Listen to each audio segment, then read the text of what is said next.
Hi, I'm Dr. Holly Daniels, licensed marriage and family therapist and the Director of Clinical Affairs for the California Association of Marriage and Family Therapists, or CAMFT. We know that the World Health Organization has proclaimed the COVID-19 coronavirus a global pandemic. And so, of course, people everywhere are feeling very anxious and scared. So we thought we would share a few tips about how to reduce anxiety and feel less stressed even in these difficult times. Tip 1 is to practice acceptance for what's happening right now.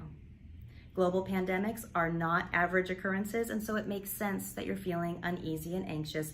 Can you find a sense of acceptance for how you're feeling, for the reality at hand, and also accept that the reality is most of us are not in mortal danger at this time, and humanity is working together to find a solution. Tip 2 is to make a plan. Our brain systems get very overwhelmed in times like these that are outside of our control and don't have known outcomes. So it can be very comforting to make a plan and control the things you can control. I know a lot of people are stocking up on essentials or not spending so much frivolously. Do what you need to do to feel more safe and secure. If you're on any medications, please make sure that your refills are up to date and that you have the health supplies that you need. There's a wonderful safety and readiness guide on the Red Cross website. We'll link to it below. You can print up that safety and readiness guide, maybe even hang it on your refrigerator, and it can be a comfort to the whole family that you know that you have a safety and readiness plan. Tip number 3, stay in the present moment as much as possible. When scary things happen, our brains tend to run away from us, thinking over and over again about what could go wrong and then remembering what has gone wrong. And before we know it, we're down a rabbit hole of worry and fear about what could go wrong.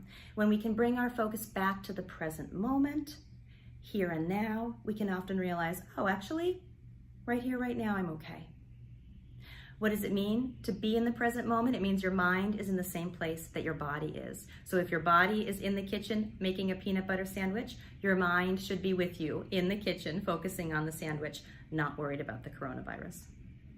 Sometimes it's difficult, of course, when scary things are happening, to focus our mind in the present. And so you can use a mantra, which is just a repeated phrase that helps you anchor your mind in the now. You can repeat to yourself, all will be well, or this too shall pass. Tip number 4, don't overexpose yourself to the news or negative social media or the internet. Repeatedly viewing the same scary story over and over again can really wreak havoc on our nervous system. We can traumatize ourselves. I suggest scheduling time to look at the news throughout the day because I know you want to keep updated and you want to know what's happening out there.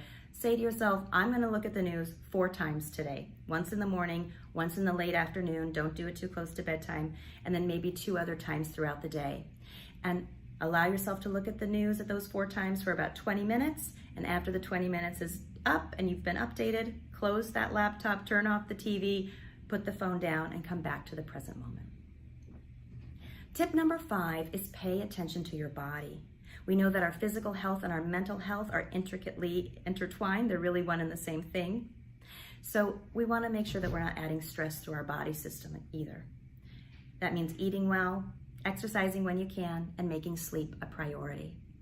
I know sometimes it's hard to get to sleep or stay asleep during these scary times. So practice good sleep hygiene, which means creating a bedtime routine for yourself, not sleeping with your phone or your computer by your bed, and maybe going to bed around the same time every night, waking up the same time every morning.